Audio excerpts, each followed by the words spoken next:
So yes, hello everyone, and again, welcome to the Supergen webinar series. It's hopefully it will be a good one. This is a very nice series that's running on a monthly basis, and Rosie will be posting the details for the next one in the chat. So keep your eyes on for that one. So like I said, so I'm a research fellow at the University of Aberdeen. And I'll be talking to you today about the use of Bayesian network ecosystem models to understand spatial and temporal dynamics within marine ecosystems. The focus is very much on the North Sea, but the issues that we're looking at and what we're really interested in terms of modeling is effects, obviously, of offshore renewable energies, climate change, and issues of fisheries displacement as well. So I'm going to move on. So of course, climate change is a big issue globally, and within the context of the North Sea, significant changes are continue to impact not just obviously the North Sea, but very much different spatial regions within the North Sea. So obviously, physical parameters like sea surface temperatures are projected to continue to increase, but also what we're expecting is longer and much earlier occurrence of stratification events. And stratification is very important for the levels of primary production and obviously any consequent effects on the levels of any other remaining trophic interactions. What we're also expecting to see is that oxygen might potentially, the levels of dissolved oxygen might potentially decline as well. And that these physical impacts are projected to have obviously different effects within different spatial regions within the North Sea, as illustrated by the map. At the same time, we're expecting a lot of changes with climate change on our biological populations as well. And one significant change is shifts of mobile predators and their prey at a scale of over 70 kilometers, which is quite a lot really in the next 25, 30 years or so. Which is obviously, of course, very worrying. But having that in mind, there we go. We have the one way of combating the changes of climate change is through the introduction of large-scale offshore renewable energies, and that is wave, tidal, and wind. But with the introduction of such large structures and the extraction of so much energy with ambitious plans that the UK actually currently has set in place, there will definitely be a lot of cumulative effects within our shallow seas. And one way, for example, that both climate change and offshore renewable energies are planned to affect the environment is through potential changes on the potential energy anomaly, which is an indicator that we use to measure indeed and mixing. And if you just point your attention to the map at the bottom here, and hopefully you can see my mouse. So this is the potential energy anomaly in the summer. So this is present conditions. The middle map here shows extraction of only 6 gigawatts, which is very small, relatively quite small amount of energy extraction, and the effect that that has on this potential energy anomaly. As you can see, it's very spatially oriented, but there's some obviously effects further out. Whilst this map here shows the effects of both, so the extraction of energy in combination with the business as usual worst case greenhouse gas emission scenarios in 2050. So very significant changes. So this is projections that were produced by some colleagues at NOC, the National Oceanographic Center. So again, very much, obviously, it's important to looking at what's going to happen with climate change and both the introduction of these structures and the extraction of so much energy.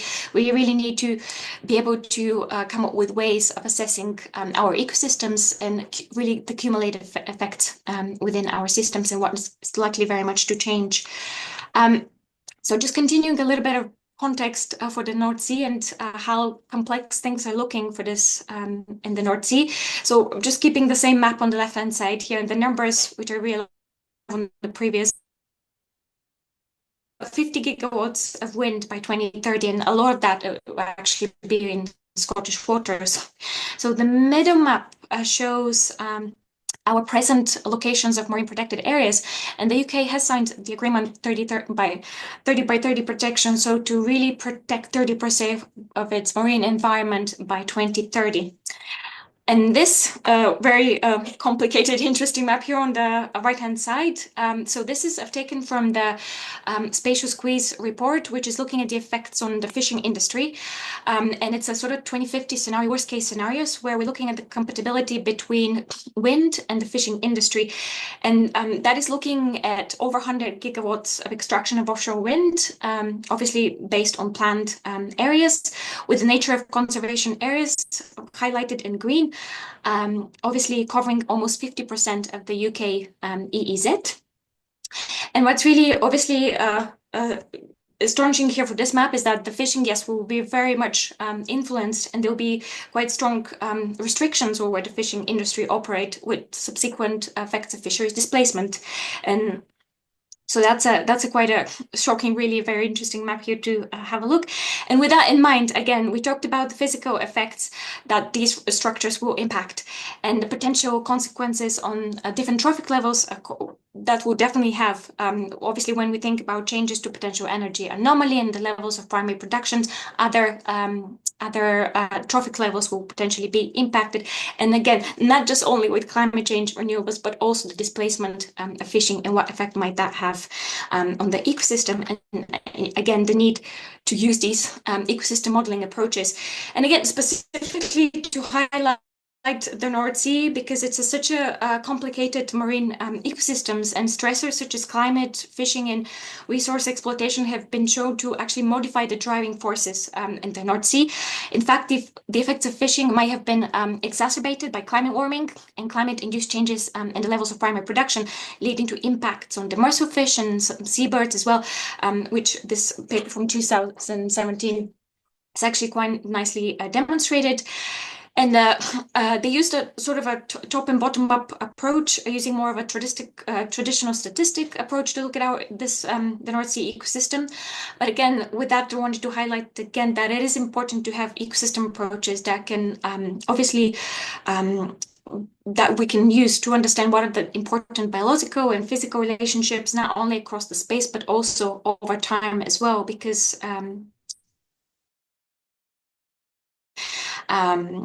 ecosystems are very not static. They're very much changing in time, again, with the addition of these stressors, natural and anthropogenic stressors. And with the use of such ecosystem models, we can really gain more confidence in terms of how things might change in the future. So what I'm really focusing on is the use of these Bayesian networks, which are very much machine learning approach. They've been widely used in the area of bioinformatics, and recently are becoming much more popular as well in the area of ecology, predictive ecology in particular. And they consist of these nodes, and the nodes are essentially the variables in your model, in your system, and the nodes are connected by these linkages or edges that represent essentially relationships in your system. So the Bayesian networks really describe this joint distribution in proper terms over a set of random variables by exploiting these conditional independence relationships. And the powerful things about this approach is that we can use these inference algorithm where we can put some additional data or evidence into the network, apply some algorithms, and inspect the posterior distribution, and actually investigate how our variables are changing, and essentially when more data comes in. And we can manipulate the data in a way so we do these what if scenarios, so we can actually investigate how likely it is for different variables to change and how the system can respond to different changes. So I'm very much focusing on the use of dynamic Bayesian networks, which are an extension of the static Bayesian networks in the sense that they can handle time series data. So that's essentially the only distinction here. So they work with the time series data, and just in general, the Bayesian approach is much more flexible, and it's in a way shortcut through a mechanistic, more traditional statistic approaches, because it's so much flexible. It can work with a range of different types of data. So I've been focusing on obviously, because it's an ecosystem approach, I've been focusing very much on bringing in a range of physical parameters or variables, and obviously examples from a range of different trophic levels as well, including stresses like fisheries, for example, as well. So it's a very much pragmatic way when we think about the ecosystem, because this approach allows us to find associations by looking at patterns within the variables in the system. So, for example, if one variable goes up, another one goes down, or two variables go up. So it's that kind of patterns really that we're interested in, and this approach allows us to examine so that we're able to say in a way that this variable is a really good indicator of another variable in your system. And another thing that's what it makes this approach quite attractive is the use of these hidden variables. So the hidden variable is used to model unobserved variables and missing data. It allows us to measure or examine really unmeasured effects. And in the case of ecosystem dynamics, where things are so complicated and things change quite relatively very quickly, we use the hidden variable actually to represent a change in the underlying ecosystem state, in the underlying ecosystem dynamics. So we really use this variable to kind of measure how the ecosystem changes over time, following these natural anthropogenic disturbances to the system interactions. So I'm going to have a little bit more on that in the following slides. So I just wanted to share some previous work that's been quite completed. So we focused on investigating the ecosystem dynamics and how they've changed over 30 years or so within a range of habitats within the North Sea and their sort of ecosystem regions, as I call them, which are shown on the map on the right-hand side. So those are regions with very different physical and ecological habitats, but at the same time, they were subject in terms of different types of offshore renewable energies development as well. So the data that went into for this work included obviously a range of key physical variables like temperature, potential energy anomaly, which I mentioned already, but also chlorophyll, primary production. And in terms of the biological variables that we used a range of different trophic levels. So obviously plankton, a different range of fish species, seabird breeding success, and for the mammals, we had information on the two seal species and a harbor porpoise, which are obviously key species for the North Sea. And the data was in a format as either mean or maximum mean values. And as I mentioned, is a obviously time series approach. The data included over 30 years of annual seasonal input. And of course, as one of the human pressures, we had incorporated information on the levels of fishery catch. So the way to, once the data is all collated for each one of those regions, what we wanted to do is understand, obviously, the baseline, I guess, obviously, how things are changing in each one of those ecosystem regions. So what are really the variables across our physical and biological variables, and what sort of the driving indicators for any potential changes. And we used an optimization technique, which again is a very sort of quite well-known machine learning technique, a hill climb with a random restart over a windowing approach to learn the relationships amongst those physical and variables that were shown on the previous slide.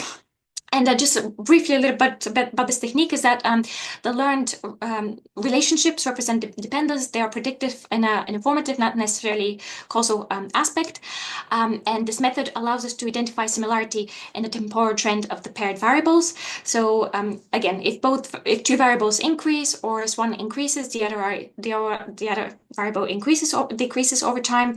So we use a confidence value from obviously 0 to 1 to represent the strength of each dependency relationship between a pair of two variables, and those numbers are actually shown on the this image here. So this essentially represents the confidence or the strength of the learned relationships, which also in a way you can think of it as representing the level of similarity in the temporal trend of those paired variables. So this is a way of trying to identify again what are those key physical and biological variables that we need to be aware of when it comes to understanding the ecosystem dynamics in those ecosystem regions. So this is how the output essentially looked like from this hill climb optimization technique. So I'm just referring to those two plots on the left-hand side. And those are for two regions within the central North Sea. Just something to mention that with this technique, it doesn't, the relationships that identifies or brings out at the end are not necessarily predator prey. So they're not necessarily direct relationships. They could be very much indirect. So this is something to keep in mind, which is a little bit different again to the more traditional mechanistic approaches. And what the two plots show is the confidence value or the strength of those relationships identified over time. So with obviously essentially a confidence value or a strength value for each year of our time series. And what's really interesting, though, that we really stumped out upon is so actually the timing of when that confidence of those relationships really drops down, which I've shown with these two red arrows here. So this is really actually where we have to do a little bit of a detective work and try to see what are the potential reasons for this confidence, for the drop in confidence for those relationships. What could actually happen in the ecosystem and the underlying dynamics that could then potentially lead to this decline in these relationships. And actually, just again, after doing some detective work and investigating the data in more detail, what happened is those relationships were disturbed, if I can use that word. They identified the timing of two potential changes in the ecosystem linked to physical changes. So that was after 2005 and after 2010, when the North Sea suffered some cold water anomalies, obviously linked to changes in the bottom temperature, but also some salinity events, again, which were able to see, were demonstrated by the potential an energy anomaly variable that it's key variable that we use and for these ecosystem model runs. And what I'm showing on the right hand side here is this learned hidden variable that I mentioned earlier. And the hidden variable is modeled as a binary state, so it tends to fluctuate between 0 and 1. And again, we just end up with a value for each year of the time series. And again, we're just doing a little bit of detective work. We're interested in when this hidden variable changes in state, because just to recall, we're using this hidden variable to model any change in the ecosystem state. And I forgot to mention that the hidden variable in the model depends on all the observed ecosystem components or variables that it is linked to. So a change in the pattern of the hidden variable potentially indicates a change in the system, in the observed system interactions. And again, similarly, to back up the findings from those interactions and relationships that we learned, the hidden variable changed its state in similar timing after 2005 when we had those cold water anomalies seen. So this was nice sort of story to bring together the two methods coming up together and telling us what really is going on with the ecosystem dynamics. So after that, obviously, we were able to get a little bit more understanding on what are the key drivers across these contrasting habitats and regions. And we wanted to use the knowledge on these indicators to develop a range of what-if scenarios that are potentially investigating any changes in the context of climate change, but also the potential influence from offshore renewable energies.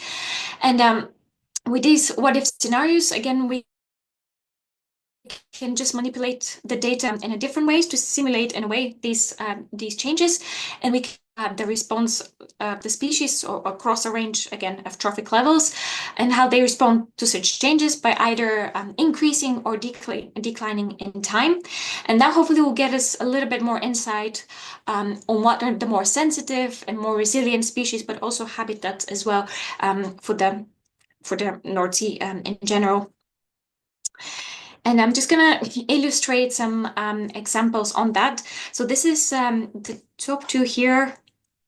So the black line demonstrates the real data, whilst the blue line is the model data. And this is showing the levels of maximum chlorophyll A.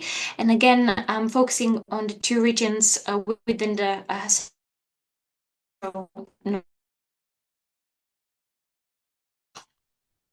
so we have the just sort of the baseline run at the top, but at the bottom we have these the results of the chlorophyll A and how chlorophyll is potentially likely to change following changes to temperature and PEA. So the symbols here actually indicate the specific changes to the bottom temperature potential energy anomaly. So we kind of manipulated the data with some levels, or with some relatively moderate and extreme levels, just to see what was actually potentially could happen to the levels of chlorophyll for those regions and over time.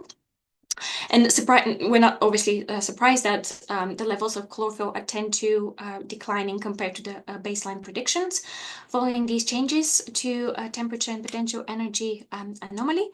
And obviously we've done a range of these for the remaining ecosystem components, but I didn't obviously want to show everything. This is another example I'm showing for the gannet for the region of west of Scotland here. Again, just looking at changes in this case to potential energy anomaly, what's really happening to the breeding success of the gannet in this case, which actually is responding positively to some of these changes, which is quite interesting.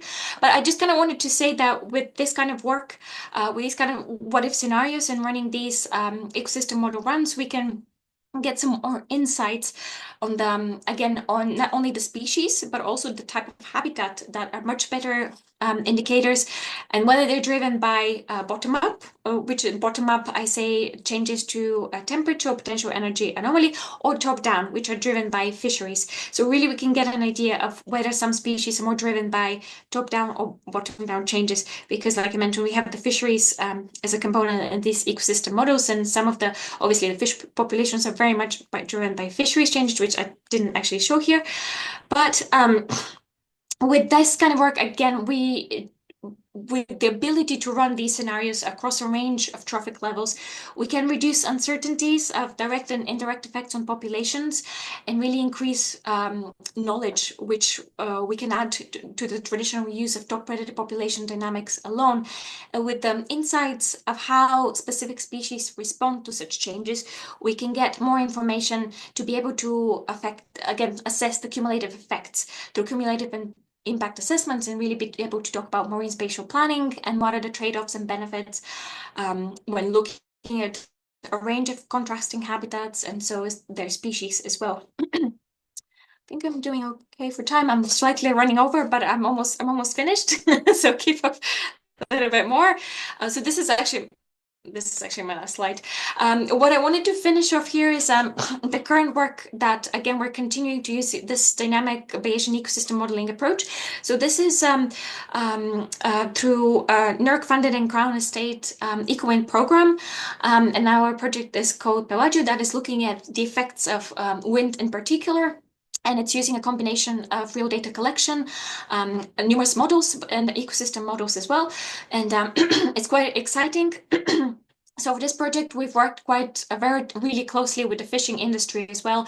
And with their help, we've been able to run some fisheries displacement scenarios where we can really dig in some of those issues and again, investigate what the potential impact on the ecosystem could be. And again, similarly, focuses very much the effects of offshore, large-scale offshore wind deployment, but also with the climate change in mind as well.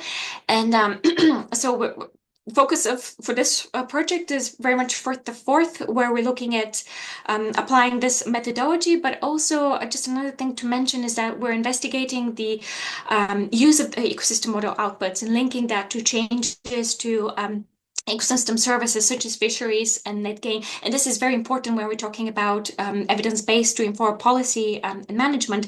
So we're very much looking into investigating the changes that the ecosystem model brings out and linking up to net gain and net natural capital as well. And I think I'll just finish off here and say thank you very much for listening, and I'll stop sharing. And I think I'll pass over to Martin, who has some information about the master classes, and then we can come back for questions at the end, if that's okay. Can I pass over to you, Martin? Thank you, Nada. Just a second, I'll just share my screen.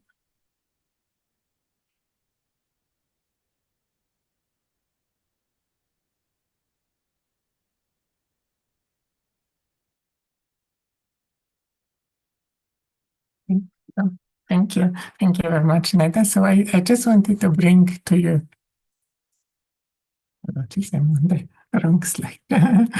I wanted to bring to your attention the two master classes that will be running in National Decommissioning Center at University of Aberdeen. So the first master class will be happening 30th of April and 1st of May.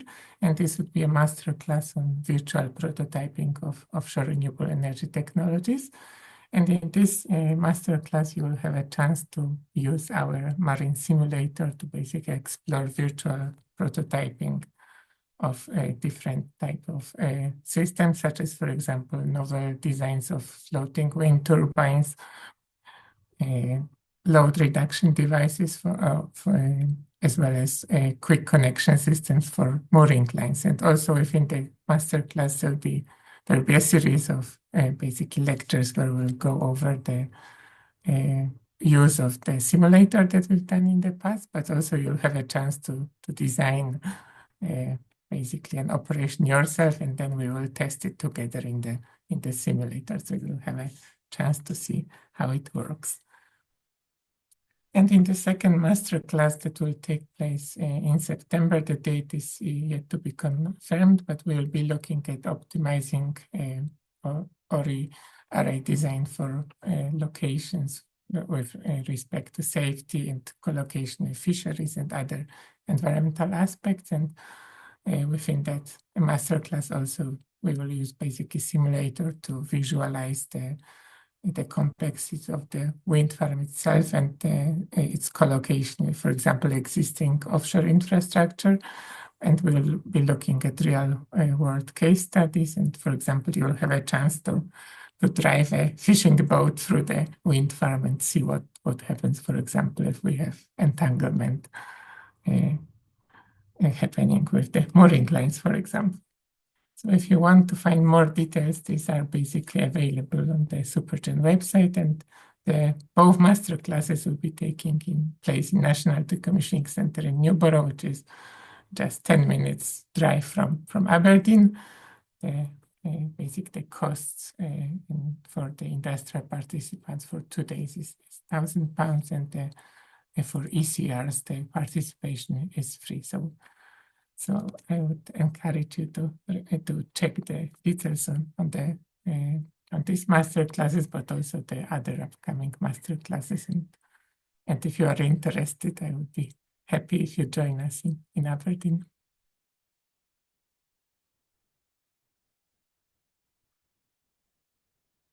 Thank you, Marcin. And we have time for some questions.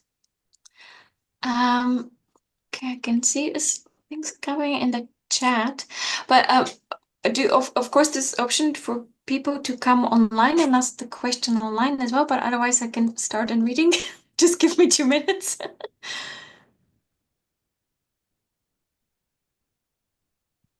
Alexander had a question. Perhaps he could jump on if he'd like to. Yeah, yes, can you hear me okay?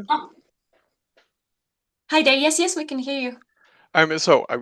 Hi, my name's Alexander Gilliland. I'm from the Scottish Government. I'm part of the Scottish Marine Energy Research Programme, the ScotMER programme, and I've seen a lot of the work on Pelagio.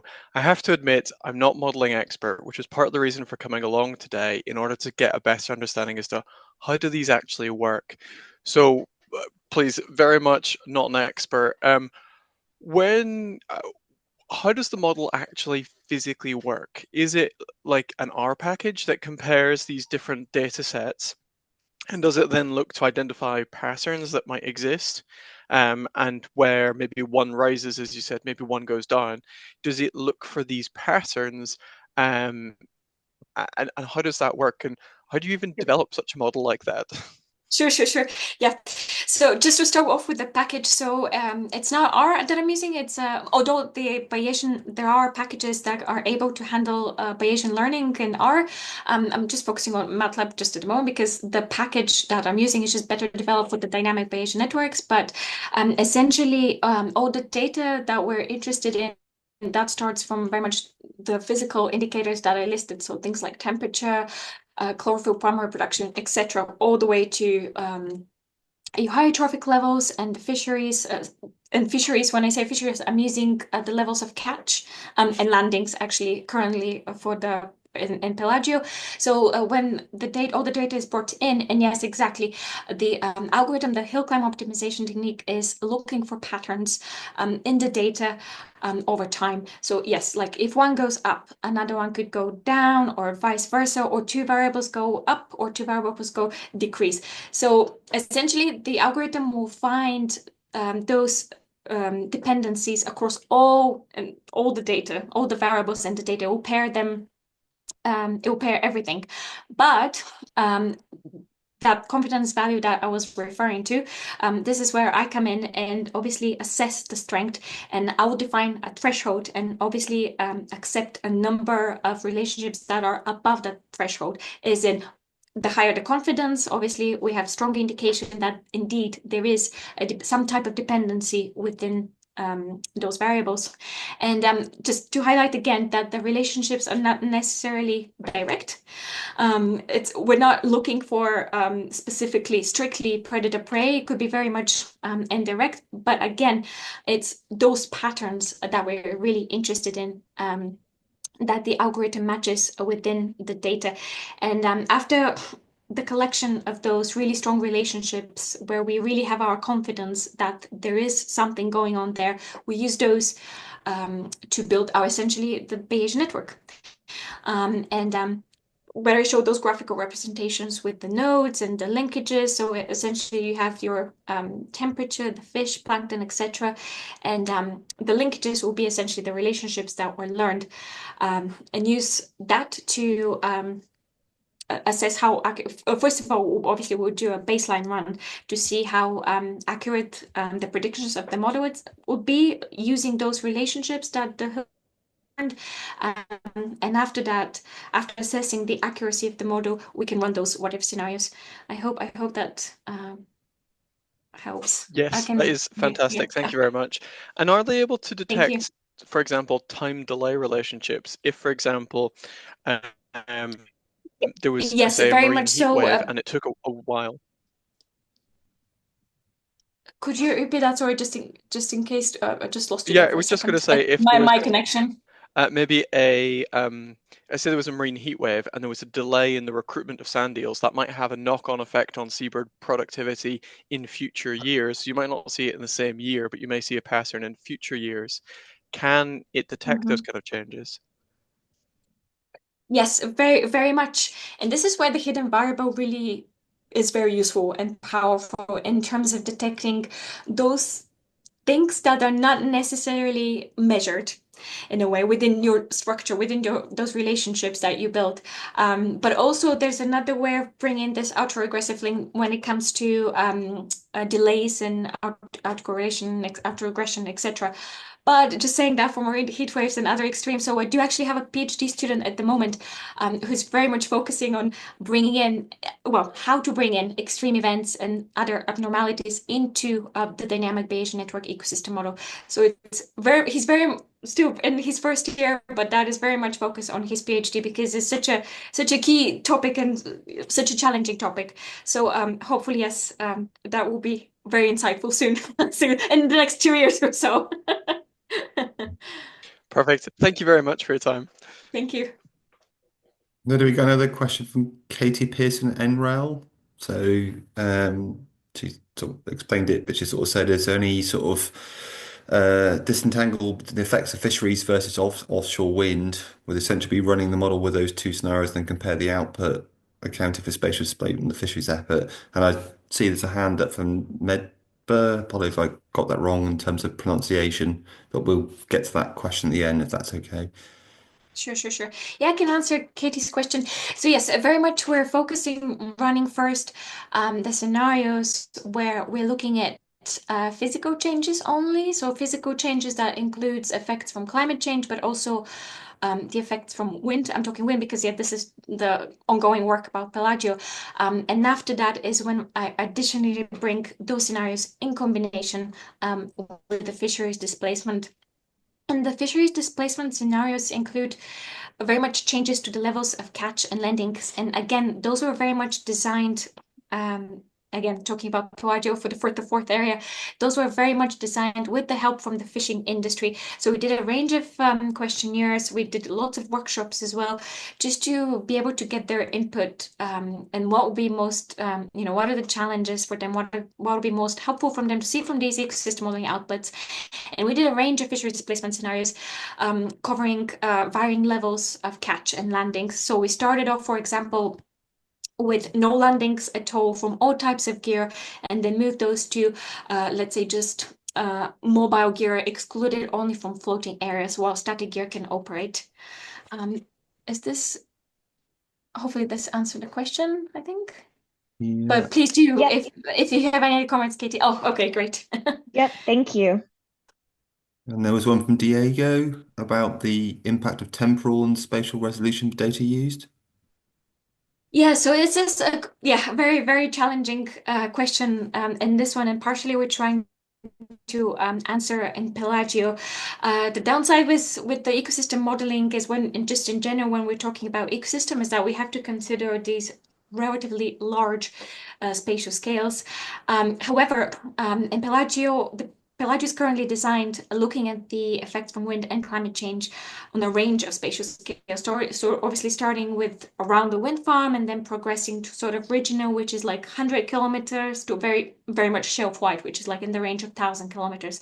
So we can really assess the effects of the data in the indicators that we used. And also what is another key thing is here is whether we're using like I mentioned, we're using means for these ecosystem models, but whether that is the best way to go, we're not sure. Whether we need to use maximum or variances, again, is something that we're investigating. And also the PhD project that I mentioned as well is very much focusing on answering that question as well.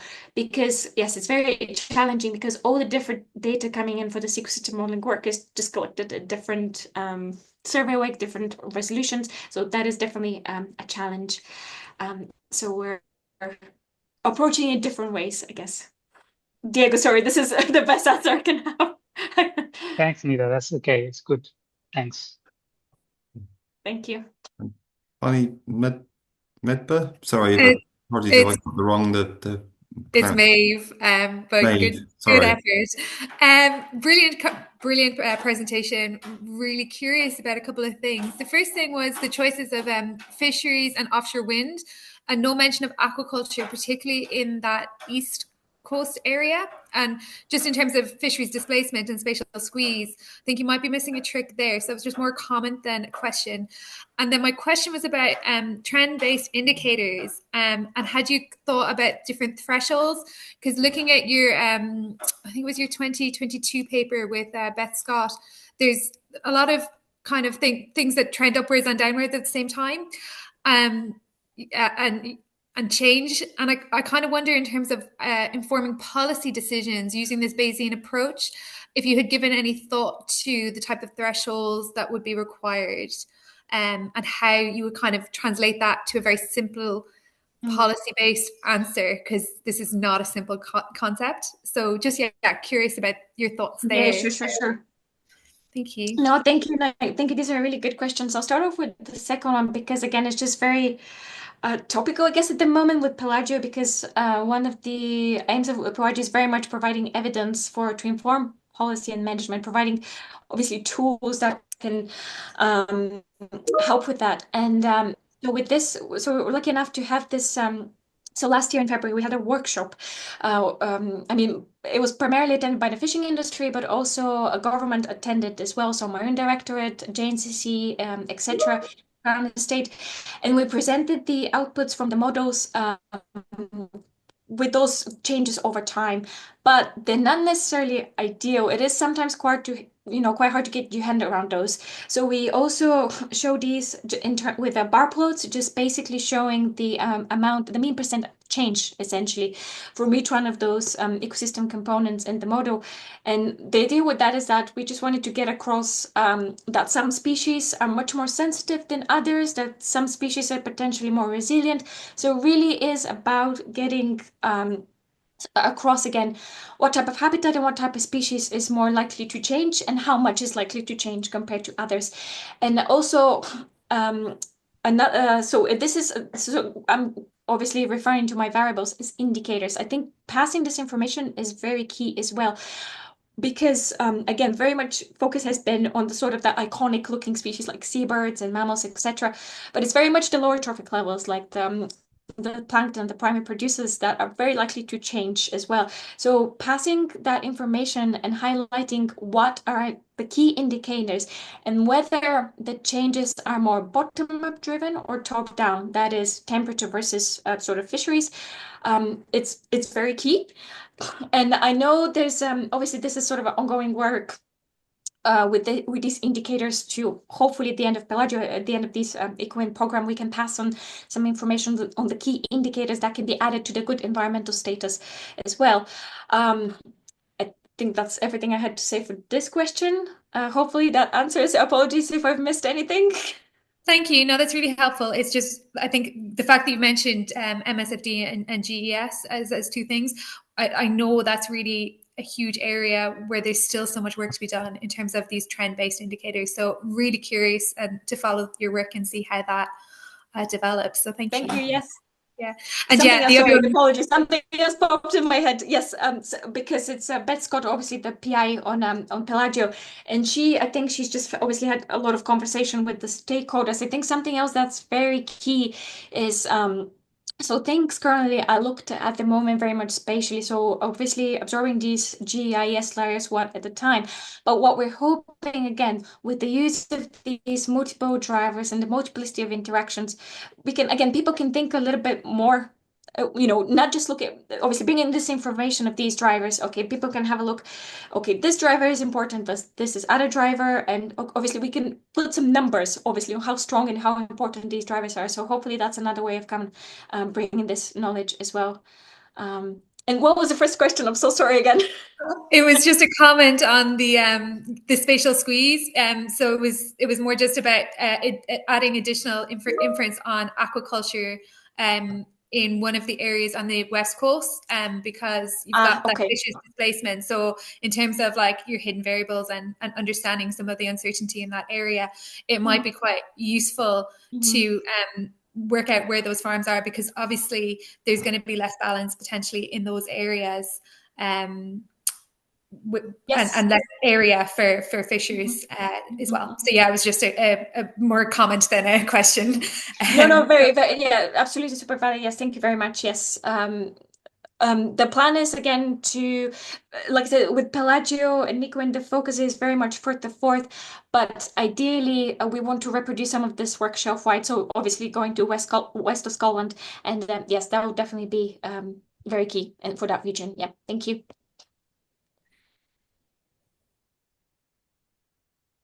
So one final question from Katie.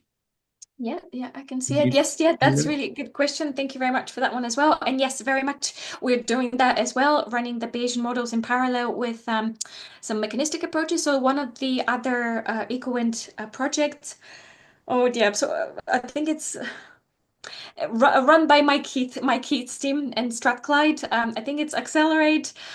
So Mike Heath's developed a mechanistic a model called it's not oh dear. This is so bad. The name is just jumping out of my head. It's obviously it's not, of course, Ecopath. It's E2E. So E2E it's referred to, but it's Mike Heath at the University of Strathclyde. So we're very much working in collaboration with him because his approach is much more mechanistic, and we're hoping that we're doing some similar scenarios. And we're really the idea is yes, very much to compare what the outputs are like, whether we're seeing similar-ish changes and whether there's any similarity in terms of the drivers and which drivers are more sensitive or resilient to those changes. So yes, very much that's ongoing as well. Thank you for the question.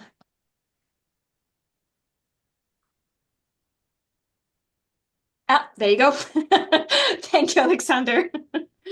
Yeah, just on that, Accelerate presented at the Scotmore Symposium earlier in the month. We're trying to get the presentations up for both that and Pelagio. So if anyone is interested, hopefully the Scotmore Symposium outputs will be on the Marine Directorate YouTube channel. So that's Scottish Government Marine Directorate, and you can get a very high-level overview of the two projects. It doesn't go into quite the same detail as we've just discussed today. Thank you. Seems to be all of the questions, Neda. Thank you. Yeah, these I are think really good that's questions. Yeah, done. thank you for everyone. Thank you to everyone who attended and all the questions. That was really great. Yes, Pelagio, just a quick note. Pelagio is still ongoing. At the moment, I'm just waiting on the model outputs from the oceanographers that we can link up with the ecosystem models. So hopefully these modeling outputs are coming in the next month or so, and after that, I'll be able to run these ecosystem models and investigate in more detail. But yes, more to come.